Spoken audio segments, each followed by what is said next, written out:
get as many reps as possible. I can't stress this enough. With anything you do, you're gonna suck. So you have to push past the suck, whether it's your 100th time, 1,000th time, whatever it is. If you're wanting to push yourself into writing, the first thing that I would say that I used to do, I don't really think about it as much anymore, is think about the one actionable thing you want somebody to take away from what you are writing. Like, so for instance, creating user research plans, right, to help align your team. I would want, my goal is to create something, so maybe an outline of a plan or the questions that you have to ask during that plan to get the information so that the plan is aligned.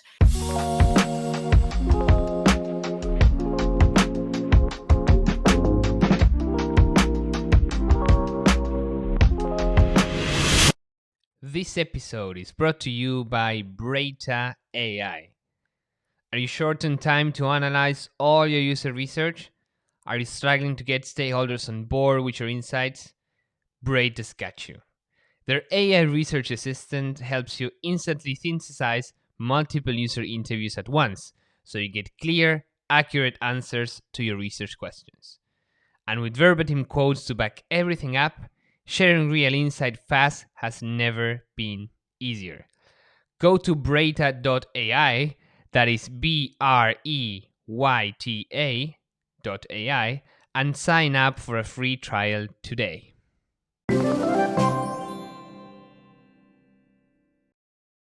Today we have another great episode with two amazing guests.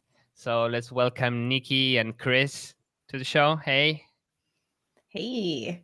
What's Ooh. up? Oh, Finger start. That's how we guns. start. Great. That is awesome. So before we start, why don't you give us a little intro on yourself? Who wants to start? Okay, you wanna? Okay, you go, Nikki. Oh, yeah. Yay. I love introducing myself so much. I'm Nikki. I am a user researcher and a founder, I guess, now too, as well. I do content and coaching on one side of my business or as its own business. And then my other business is still user research consultancy. So I do lots of research, but I'm only allowed to do research in Jersey, which is the Channel Islands. Yeah, it's a fun time having a visa. So yeah, I do a lot of research with financial institutions that don't really know what fintech is. So yeah, good times. And on the side of things, I'm obsessed with Stephen King and write horror fiction that I one day hope will become a New York Times bestseller. That's like my dream. So like research, yeah, cool, but horror, really cool. So that's me. How's the cow situation in Jersey? Because they're pretty popular. We all know the Jersey cows. Yes. Google Jersey cows. They are the cutest cows in the world. They're like grass puppies. And I literally stop on the side of the road. I stop my car and pull over and like pet them. Like that's not even a joke. It's a little bit embarrassing, but yeah, they're amazing.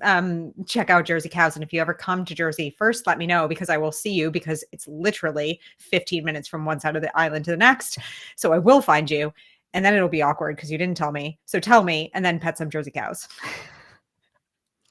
That sounds like a beginning of a horror movie where you land in Jersey and there's just these cute cows, and then Nikki's like, "I will find you," and then funny stuff or horror ensues. Yeah, I have an idea. If you're into Stephen King and like horror books, maybe you can write a book about a cow hunting you or something like that, like haunts you and stuff. You like. Okay, what had Sounds great. I will put that in my backlog of ideas. All right, how about you, Chris? Yeah, I'm Chris. I run my creator business, UX Playbook, and Backlog. UX Playbook is my attempt at UX education through playbooks, courses, and coaching. And Backlog is something different. It's my, I guess, endeavor to help content creators build a better business. So those are the two things I do. I'm a self-taught designer. I've been designing for 10 years and left the corporate world probably about 4 years ago, and like stumbling into content creation and stuff like that, during that time. So this is all exploration in terms of business and content and what that means really to be solo. Yeah. All right, good. So we have a researcher and a designer that now create content and do a lot of stuff with content. So maybe something that I'm interested in is, how did you start, or how did you come up with the idea of creating content? Did you just like one day said, okay, I'll start writing about this. I'll start sharing my stuff. I start venting. How did that start? Maybe Nikki, you wanna maybe tell us a little bit more? Yeah, so mine is slightly more selfish than like, oh my gosh, I'd love to enrich the community, and more along the lines of like, wow, these people keep asking me the same things. Therefore, what I'm going to do is create articles because, writer. So very natural to be like writing as my platform. I was like, I'm just going to create articles based on the frequently asked questions in user research. And that's literally how I got into creating more longer form content. And then I was like, oh, people don't just naturally discover my articles. What? Why doesn't that happen? Who knew? So then I decided, instead of hoping that somebody would stumble upon my well-written, beautiful article on recruitment and screener surveys, I decided instead to start posting on LinkedIn to share that content to a wider platform. And that was kind of like the initial reasons why I did that. So yeah, love enriching the community, but mostly just like, hey, everybody's asking me the same question. Here's the article. Right. I think my story is a little bit different. So I left a really toxic job, like super mega toxic job, and I was like, I hate this. I need to get out. It was just before the pandemic sort of was closing down the world, and basically I couldn't leave the country I was in at the time. It was Thailand. So I was like, oh, what do I do with all this time trapped in a country? Well, everybody was trapped somewhere. So I decided to play around with video, and that was my first medium of content creation. So it was all like learning how to produce, how to film, how to edit, how to do sound design, like composition, lighting, like all this stuff. And that was like, I think the first video I made was actually about me quitting my job. So that was quite fun. I felt like I wanted to tell people in a way that's not just me texting them saying, hey, I just quit my job. So that was me. And then yeah, like I didn't really lean in. It was more of a creative endeavor. And then when UX Playbook organically grew on its own, I was winding down a startup that I was co-founder of, because we basically couldn't find product market fit. And yeah, UX Playbook had organically grown. Numbers kind of gave me the push to say, okay, let me actually create content to push this to a wider audience. And it wasn't me that said that. It was like my partner. She was like, you should just do it. I'll help you. And we've been going for over 1,000 days now in terms of publishing every single day. Wow. So yeah, it's been quite crazy. Wow. That's 1,000 days. Wow. Congrats. That's unreal. I don't know how you do that.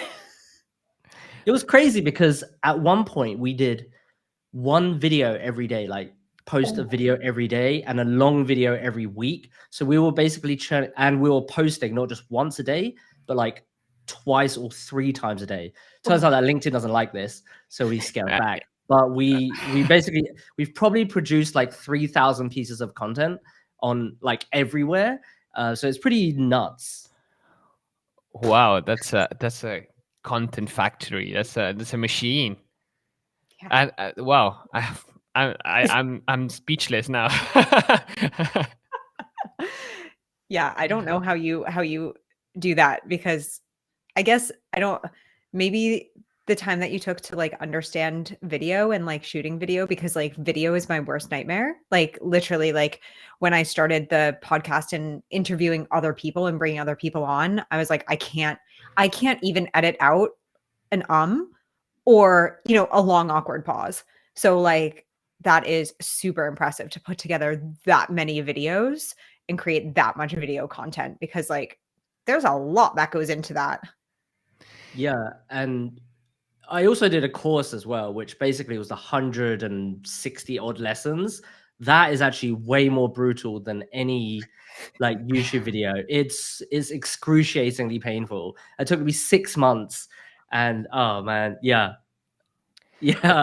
Content factory over here. Absolutely.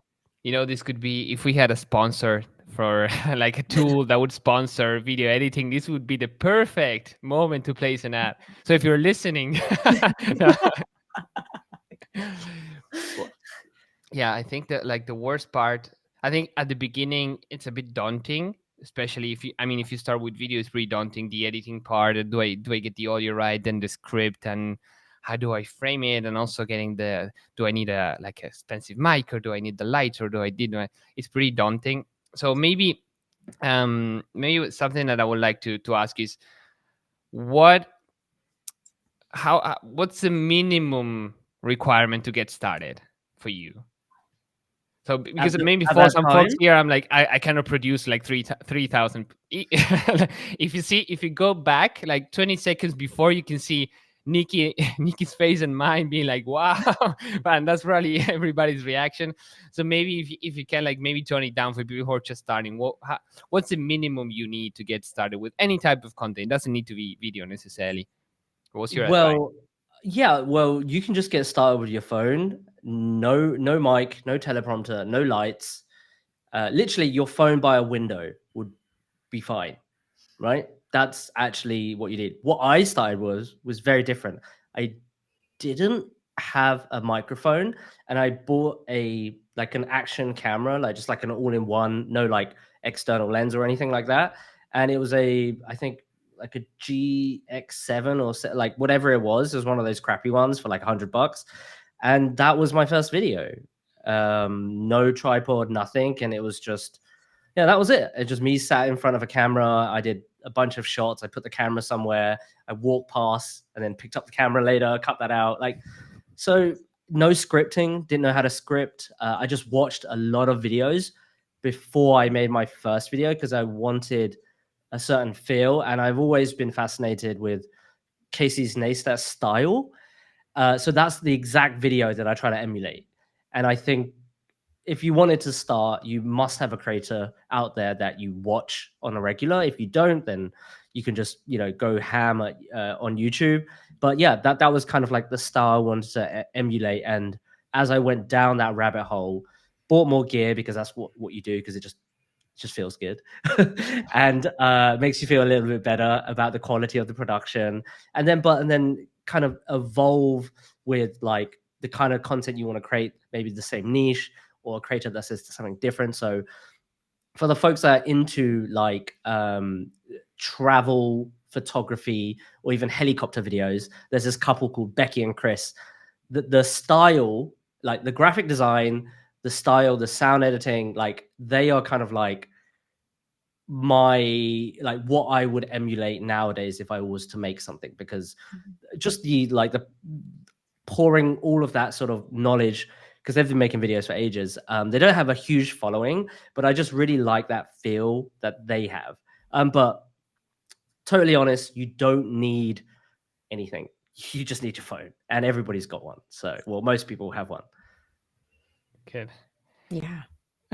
I love that you reference something outside of our space as like the thing that is inspirational, because it can sometimes be hard and you can get stuck a bit in a vacuum of, okay, who are the other UX people that do this? Who are the other designers? Who are the other researchers who do this?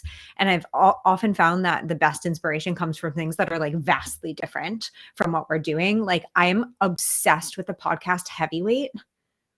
It's such a you have to listen to it. It's such a feel good podcast. Essentially, this guy meets people and asks them about something in their past, or they come to him with something in their past that's unresolved. and he goes and like finds the thing. Like, so there's really cute things like this guy was like, there was this cartoon that I used to be obsessed with and now I can't find it anywhere. And he like finds the cartoon, to like things like, I haven't talked to my father in 25 years. I'd like to resolve this. Like, such a fun span. But the way that he does his interviews and talks and even sponsors and stuff, like ads, I love him. Like, I think he's so great at that. And so it's so funny that it's just look outside of that, of your own space, to find that inspiration. It's so, so, so important. And yeah, you don't need everything to get started. Just absolutely. start. Yeah, I was gonna say, like I didn't know about Heavyweight, but it's from Gimlet Media, Yeah. and their podcasts are amazing. Like just this like woven, beautiful story. If the folks haven't heard of Gimlet Media, they were like one of the first companies that Spotify bought when they wanted to launch their podcast brand, because they're so good at it. And I remember one podcast that stood out to me, which is, I think it's called The Startup or Startup, a guy recording his journey to building a company, and it's amazing. It's such a masterclass in storytelling. So yeah, if you want to get better at storytelling, that is a Gimlet Media one to watch, definitely. I think the host of Heavyweight is the same host as Startup. I'm like almost positive. Oh wow, yeah, he's amazing. Yeah.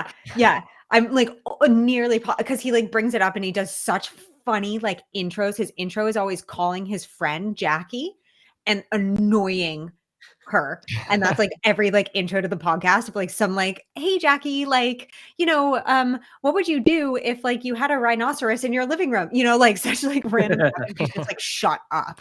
Right. Like, he's just so good. But yeah, Gimlet Media, like, but anyways, like finding that inspiration from outside is so important. It doesn't have to be within our industries. Yeah. Okay. I need to check that out. I mean, basically, I listen to like 2-3 podcasts and like about UX, and then the rest is like history stuff. I'm sorry, I'm such a history nerd, so it's like, yeah, the battle of whatever, and then the independence of this country, on the government of this. Like, I'm sorry, I really, it's like it's a rabbit hole. Yeah. We love the Mongols. What are you talking about? They are awesome and they are brutal at the same time. The Mongols are cool, but history podcasts are awesome too. Yeah, and especially before I travel. So we were talking about traveling before I travel to a place. Now, I'm traveling to this country, so I might as well listen to 50 podcast episode about the history of this country, so I can then know, and I know everybody on the trip. So that's great about podcasting and video. But maybe Nikki, you do a lot of stuff. You have your podcast and everything, but you have how many articles? Like 1.5 million? At this point, maybe. I have no idea. But it's well over, I think it's over 500 now. Wow. Yeah, it's just, I'm like, how though? So yeah, I have a few articles. Just a few hundred. Yeah. So how do you start there? Because a lot of people, including myself, by the way, get pretty intimidated by the blank page. I could talk about stuff for an hour if you want. You know me already. But like writing, how do you get started? How do you it's also like a longer format. It's not just LinkedIn posts like the one I write. So it's like longer stuff. How do you do that? Yeah. So the first thing that I would say is like, if writing isn't your jam, like you don't have to write to create content. There's just so many ways to create it. But if you're wanting to push yourself into writing, the first thing that I would say that I used to do, I don't really think about it as much anymore, is think about the one actionable thing you want somebody to take away from what you are writing. Like, so for instance, for me, if I was writing on, creating user research plans, right, to help align your team, I would want, my goal is to create something. So maybe an outline of a plan or the questions that you have to ask during that plan to get the information so that the plan is aligned. So that would be my takeaway. So then I utilize that goal of what I want somebody to take away to inform the rest of the article. And I never give myself a word limit, which is sometimes not good because I'm like, and then I'm like, great, I have like 5,000 words. That's way too many. Right. But I would say that I always start with that end goal in mind of what I want somebody to be able to take away. So that way you're also not starting with a blank page. right? You like write the goal down, write what you want somebody, who you want to read that article and what you want them to take away at the end of it. And then you're not starting with, nothing on the page. And I usually then will like, I don't outline anymore, but you I just write now, for better or for worse. Then I will just go ahead and kind of say, okay, how do I build up to that outcome? Right. So, what is a user research plan for people who might not know it? So, leveling the playing field and then moving on and saying, okay, like, why is it important and how can you use it? And what are the steps then to create something like that that's super actionable? I have a question for you, Nikki. Yeah. Do you spend more time writing or more time editing? And has that changed over time? Writing. I write final drafts. Amazing. Like one take. Okay, Yeah. that's pretty damn impressive. But keep in mind that I have been writing since I was like 7, like in some format, and I've been writing nonfiction user research based content since 2017. So like it's before that, so that has changed. I used to edit a lot more. So I used to what I tell people is overwrite and then cut, rather than trying to write the perfect thing and then add stuff to it. So that's kind of what I recommend doing. But now I usually write a final take. Sometimes I'll go back and tweak here and there. But I try and aim for like first draft is the last draft. Which again, for better or for worse. Wow. I think I'm going to call this episode like 40 minutes, Julian being impressed by two guests. That's going to be the title of the episode. That's amazing. Wow. Yeah, that's also, I'm speechless again. So something that comes to my mind, and also maybe I'm voicing some people here. Because I mean, you see the end product, Chris, you have the playbook, then Nikki, you have the user, the academy, and then I have strategies. So you have plenty of things. You have newsletters. You have like the flywheel is there, right? But for people who maybe are not considering pursuing this as maybe a side hustle or their main hustle, and how can this affect someone's career? How can they benefit from creating any sort of content? Should people be creating content for their benefit? Let's say they keep their 9 to 5 and they just want to, can they benefit from creating content? What's your take on that? They can absolutely benefit from it. Not saying that everybody should, but I think you can, right? I like one of the ways that people will find you is if you shout loud. And how do you shout loud on the internet? You just share your work, right? You don't have to say like, I'm this thought leader, I could teach you XYZ. You could just be like, look, this is what I learned, or here's a thing I did, here's a mistake I made. Like there's all sorts of types of things that you can write about or share. It could be a visual, it could be whatever, right? Lots of different mediums that we have now, but it can absolutely benefit your career. Like job opportunities, if someone has liked a certain thing that you shared over and over again, it could just be connecting with other designers in the world. You could spin up your own little product if you wanted to, but I think there's more positives than there are negatives, but we should probably speak about the negatives in terms of things like being hooked on to vanity metrics. When you first start, you're looking at the ticks and you're like, oh, that dopamine is great. That dopamine is great.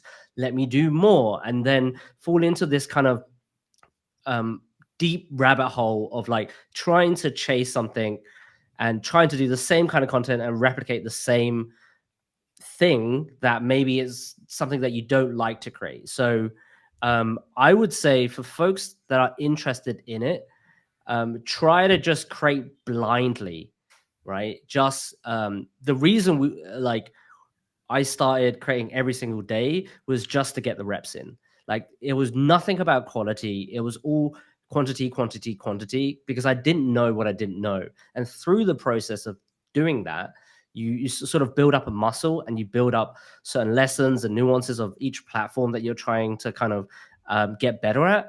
And I think internet writing is also different from necessarily like, books or other forms, right? It has to be super catchy, super quick, and you'll learn that over time. But in general, I say to folks that do want to try it, why not give it a go? You can always just be like, nah, I don't like creating on Instagram anymore. I don't like, it's not that precious. Like, the internet is full of so much noise that nobody would even see it. So there's literally nothing to lose, I think. Yeah, I want to echo the sentiment of, it's great if you would like to, but just get really clear on why you're doing it and what the point is. So if you just want, so one thing that I used to do actually before I started publicly creating content is I kept like a research journal, and I wrote down things that were almost like articles, but it was mainly to help me organize my own thoughts, because that's how I, like, as a writer, that's how I do that.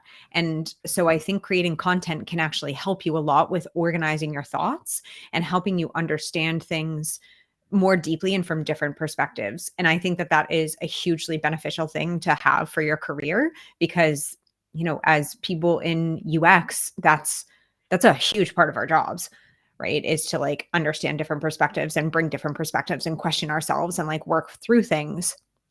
But I will say, very similar to what Chris said, the second that I started creating things for purposes, for other purposes. So for instance, since if we're going to be transparent, for selling things, so for making money, right? For getting engagement, for getting leads. The second I go too far over that line of like creating something for that purpose, my posts suck. Like, and like this literally just happened where I was like, oh my gosh, I've had 2 really good posts. I posted on Friday and I got like almost like 1,000 reactions. And I was like, oh my God, this is the coolest thing ever. I remember this feeling. It was so great. And then on Monday, I did the same thing and I was like ice skating, and I posted it while I was ice skating because I like almost forgot. And it was super similar. And today I was like, let's go, let's go. And I posted today and it was like similar format. And I was like, oh, I'm going to get great stuff. And it's like not been great. So like, you know, you can't let it impact you. It's just scary when it's your job, when it's your full-time job and like a means to like making money. That's when it becomes a little bit different. But if it's just something that you're like wanting to try, like as Chris said, do it blindly. Like do it for the fun, like do it for the fun that it is. Do it for like whatever means that you're like, oh, like I want to share this stuff. And like everybody, like people come to me and they're like, what could I even write about? Everybody's written about this stuff. And I'm like, well, nobody's written it from your perspective, right? Nobody's done things from your exact perspective with your exact experience. So like have fun sharing that and engaging that with other people. I would say one thing that it helped me empathize with all the marketing teams out there. Like before, I was like, whatever, it's marketing. You guys don't build product. You guys don't know what you're talking about. Yeah. And now I'm like, Jesus Christ, the thing you do is crazy hard. Like, how do you do this stuff? So a lot of empathy for marketing teams, and highly respected in my books, because to grow a product through organic content marketing is not a easy task. No, I have so much appreciation for departments and I'm like, sales, way to go. Customer support, way to go. Marketing, way to go. Like content writing, like everybody's awesome. Yeah. Shout out to all those people if they're listening. You're great. We love you. We are also impressed by yeah. Just to build on that, I think there are a couple of things I mean, I completely agree with what you both said, but a couple of things here. First, you need to bet on the long game. So if you start creating content, whether it's on LinkedIn, Instagram, YouTube, whatever, it's not going to be like an overnight success. Maybe you get like a viral post and great things, but this is not the everyday situation, you know. So if you write once a week, twice a week, 5 times a week, you know, you don't need to think on like about this week, next week, or next month. You need to think, okay, next year, am I getting better with my writing? Where am I getting to? Is this shaping my way of thinking? I also I create predominantly on LinkedIn. I also have the podcast, but LinkedIn, the format kind of helps me distill my ideas in a very short format. because with articles, that's why I'm so impressed. Like I stray away and I write 6,000 words without even realizing, and then I have troubles editing. But on LinkedIn, it kind of forced me to, okay, if I want to transmit one idea or one thought, how do I do that? So it's all about the long game. So maybe your first couple of posts suck, like even like in many ways, maybe because of the engagement, maybe when you write, I mean, the idea is that after 1 year of creating content, when you go back to it, you kind of like cringe a bit, like, oh, what is that? It's like and you look at your stuff now, it's like, wow, look at this now, and look at who's that person. It's not me. So that's one thing. And the other thing, and I'm gonna like summon my inner history nerd, like there's a quote by this famous journal who said, like, a man shouting makes more noise than 1,000 men silent. I'm translating from Spanish, but that's pretty much how it would go. So you should get started. Like most of the people online are not creating content, but are consuming content. So if you just get started, you would be part of the like 1%, 2% people putting stuff out there. Yeah. So it makes a difference. There, I can't really tell how is it going to impact people's career, but as it can definitely impact it. So now, and going back to horror at the beginning, what are the horror stories regarding content creation? What are the biggest challenges when you, like, the dark side of creating content for you? I mean, I've been stuck in a horrible place with creating content, kind of what I was talking about before, when I get into the creating content for, I don't want to say like the wrong reasons, because like I'm a business, so I have to sell things, right? Inherently, like that's just it.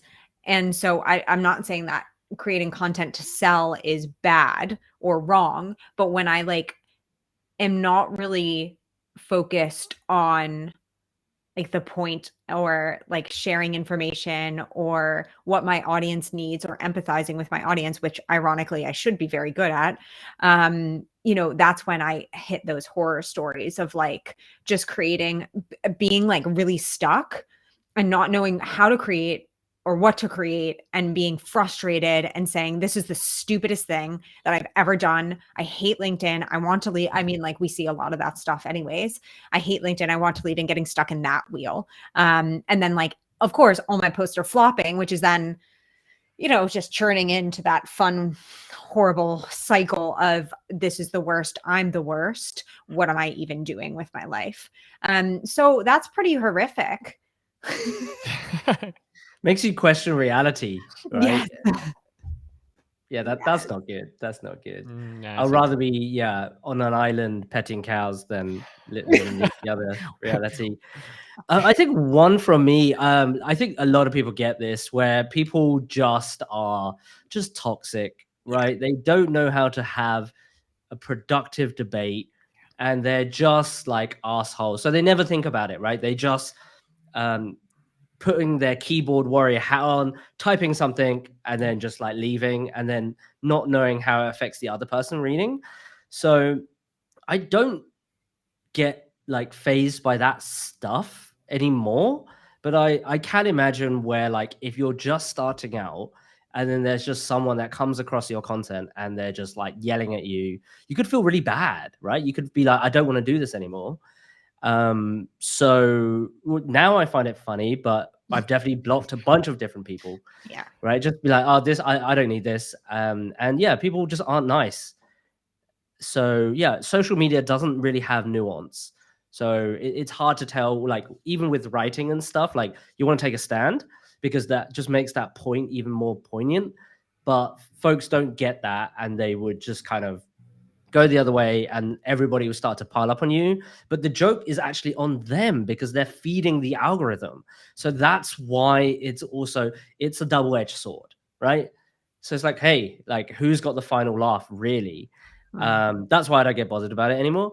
But I think once upon a time, definitely it affected me. But now it's like, hey, it doesn't really matter. Yeah.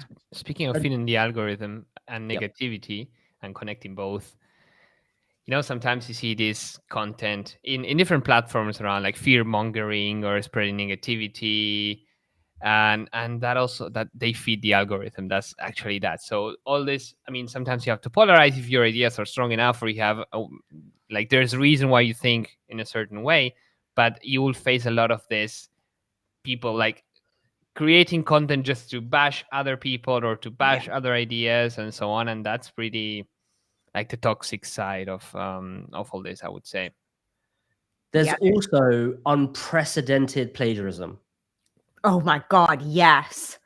Like it's everywhere. Funny story. I don't think I could mention any names, but no. I actually chat to this person a lot, but I found them early in my journey on LinkedIn, and I was like, wait, that's exactly what I wrote. Like, what the hell? Message this person, and it got taken down. Cool. And turn this person into a customer. So that was pretty cool over a long period of time. But like, yeah, I was just like, what's going on? And that happens all the time. So the work that you put in can get taken credit for, and it could do better, like in terms of vanity metrics than the ones that you do. So you're kind of a bit pissed. You're like, whoa. Yeah, I've had people take my free work, copy it, and put it up for sale. Oh my God. And I'm just like, cool, nice. Can we not do that? But like, it's so hard. Like, and like, especially with things like the internet, right? Like, and like LinkedIn, it's like, everybody's going to take it. And unfortunately, like some people will just take it as their own rather than crediting you. And like, ultimately that used to really kill me for that reason of like, oh my gosh, this person used this and like now they're getting this X, Y, and Z. But I'm always like, you know what, like at the end of the day, like this is what the internet is. And like there needs to be some letting go of the control that we have, because it's just impossible to control the internet and social media. Yeah. Oh. Yeah, that sucks. I mean, yeah, it's not I was fun. about to say it sucks. Yeah, I was like, well, why am I not charging for this? Exactly. Thanks for the idea. I'm going to start. That's actually like one of the reasons I remember somebody, like, because I used to give away everything for free. And I remember one time somebody asked me, like a lot of people ask me why I charge for things, right? And I remember one person asking me like towards the beginning, like, why are you charging for like some of these things that you used to give away for free? And I was like, it's because other people are taking them and charging them like actually making money from them. So like, I think that I'm going to, since I created them. Exactly. Yeah. Oh, that sucks to hear. Oh, maybe. So diving into that, Nikki, why didn't you charge them at the first place? Probably because I am a mix of things, like a female. One, I feel inherently like I should not be doing this. That's like a thing that I found many like other females or people who identify in that way have actually felt very similarly. It's something that I talk to a lot of people about, in fact. And also like just that I shouldn't be, because there can actually be a lot of shaming around charging. Like I see a lot of shaming around charging for mentorship. And it can really impact you in terms of like, oh, well, like if other people aren't, then I shouldn't be. But like my mentorship, for instance, looks really different than somebody who's on like a mentorship platform having calls, one-off calls, 30 minutes with people. Like my mentorship, I'm in your back pocket. I respond to you immediately for 6 months straight and give you unlimited constant feedback on anything and everything you ask or submit. So like the amount of time that I put into each mentee is hundreds of hours. And so I think that I had a really hard time, and I still do, with like figuring out, okay, what should I charge for? What should I leave as more open and free, and what that balance is. But yeah, I've really always struggled with that. I still do. Yeah. But maybe it's also a symptom of like just internet culture in general. Like you pay for your, internet line or phone bill, but then most of the time, especially with social media, it's all free, right? But they are still making money from us, but it's like so under the thing. under the hood that only recently we've only noticed that like, oh, okay, they're selling our data. This is great. Yeah. Like, I need an extra microphone now, for example. Yeah. And I think there's, the generation of like the early internet is like, I hate just information is out there. You can kind of find it and like, but I also think there's a huge shift. Maybe it's just because I'm in a creator bubble, but that everybody has something they're offering, right? And if you find it valuable, it's usually behind a paywall. And with journalists going independent, and a lot of people sort of moving away from not social media as a distribution mechanism, but like their own sort of paywall or locked gate or wall garden. I think that's going to become more and more popular, and it already is. I mean, you can subscribe to someone on Twitter, for example. So can you really? Yeah, that you can pay people on Twitter. Yeah. Wow. Yeah. It's crazy. It's crazy. Learn. Yeah. I think you get that a lot. Why are you charging for mentorship while others are not, and you should be doing this or that? But also there are like a lot of trade-offs there. So every hour I dedicate, which is not only 1 hour, the hour that we are together, but also all the hours that I give you support, or I talk to you, or I answer your emails, or your LinkedIn messages, or your WhatsApp messages in some cases. So it's a whole service, and then all the time that I'm investing there, I'm not investing elsewhere. And that investing could be either my business in particular, or it could be my family. It's like some people have kids, they have hobbies, or they have a partner they want to spend time with. And the time you're taking away is worth something. So the opportunity cost is there. And when you start thinking in those terms, like, well, sorry, I charge because this is, and also I charge because I consider this has value for you and potentially for your career, and that value can help you, move forward, can help you unblock, or can help you evolve somehow. And there are many reasons why some people don't charge for mentorship, but it's up to them. It's like you're free to do it or not. And also, like, there's also like I don't want to rant about this, but also you have the flip side that if you pay, you're also showing that you have skin in the game and you compromise. So it's like every Tuesday at 2 p.m. you have your mentorship session. I know you're gonna show up because you paid for it.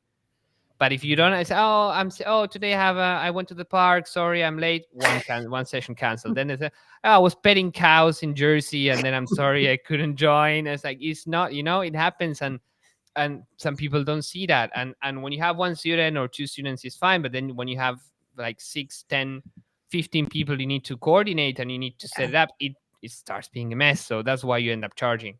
Even just symbolically, it's not that you need to charge. I'm not talking about like high ticket coaching or anything like that, but just symbolically. So there's something, just pay me a coffee or pay me a meal or whatever price you pay, or even more if you, I charge way more than a coffee, but anyway, Me too.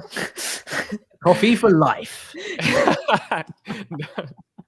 Coffee for life. Yeah, that's really interesting. And something else that I find interesting is like, people have a hard time seeing me as a business or a service. So like, I'm like, oh, you pay your gym a subscription, right? And that's like your investment into your health or whatever it might be that you pay a gym for. It could just be to feel good, whether or not you go. And something that I find very interesting is like, you wouldn't necessarily, if your payment went through at your gym and you didn't go, you wouldn't necessarily call up your gym and say, can you refund me and cancel my payment and like things like that, because you understand that that's a service that you've signed up for. Whereas like I get a lot of people who are like, hey, like, whoops, I got somebody who paid for a lifetime access to something and I can't get them off of it because of the nature of it. And they were like, can you please refund me? I didn't mean to buy it. Right. And like, it's really, if your refund policies aren't in place, which I will be completely honest, mine wasn't, because I was too excited and it was like a last minute, like, this is going to be it. You can get in a lot of not great places for stuff like that. And so I have also felt that it's really hard for people to see me as like, hey, I actually need to make a living from the things that I'm charging for. Like, literally, like I need to, like, this is my job. And I think people can sometimes have a hard time seeing that, maybe also with like the fact that a lot of stuff is available for free.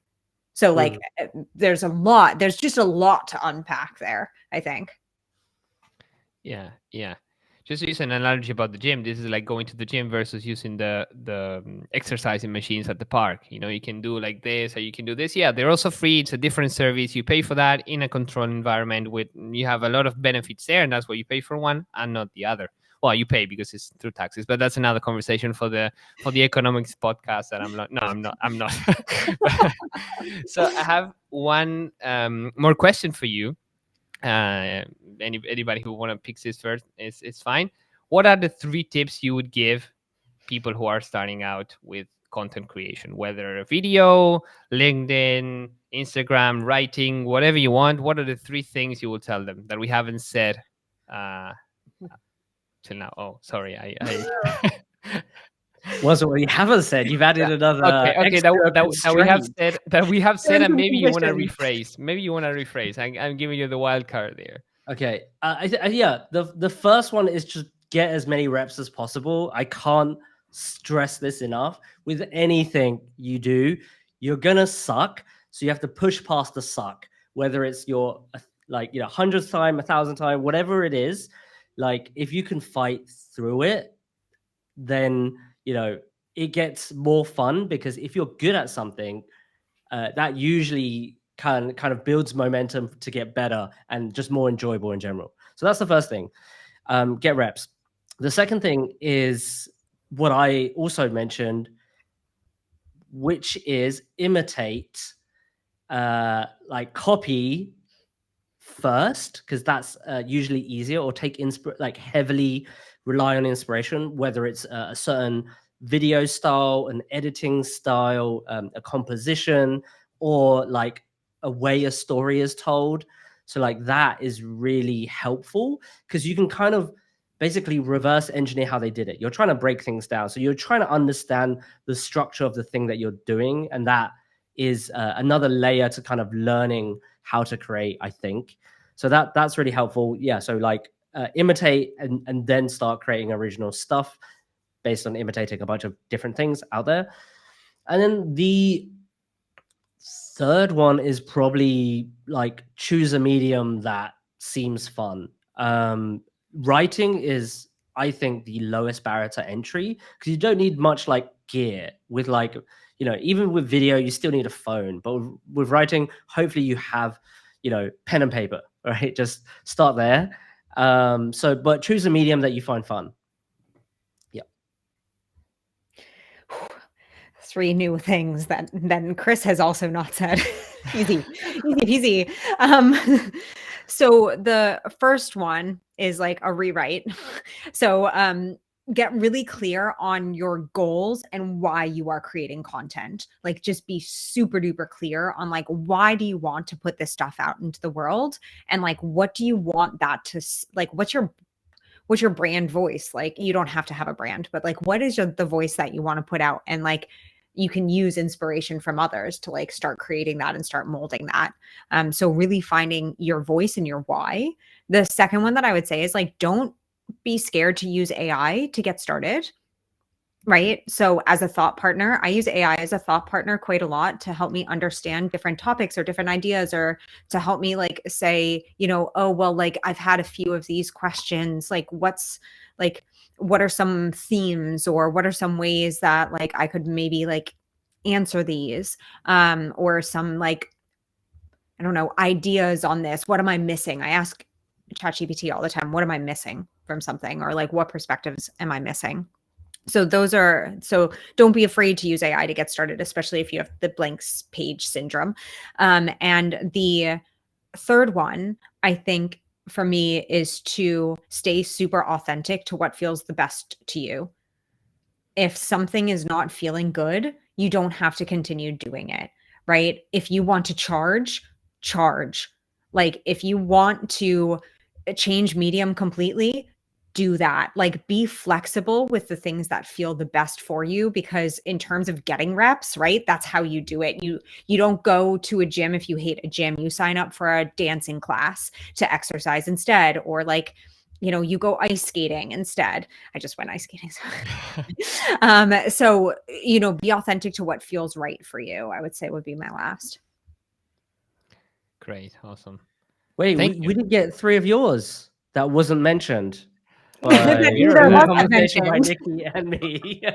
So you were putting an Uno card. Yeah. Okay. Yeah. So many terms What are and your conditions three? right Huh? now. What are your three, dude? Okay, three things I would advise creators who are starting out that I haven't mentioned, or that you haven't mentioned, or that Nikki hasn't mentioned. Okay. Be careful with AI. That's what I'm gonna say. Instead of just like using AI, be careful with AI, because you don't end up with content with like capital letters all over the place and rocket emojis, and that's the usual. So you get, when you use AI, it's like, rocket, this is Yeah. UX research, here we go. Yeah, share your insights, exclamation marks. That's, you just want to avoid that. So be careful with AI. Ignore the naysayers. So if they don't like their stuff, they can unfollow you, they can block you, they can go and cry on their own, whatever they like. And get started.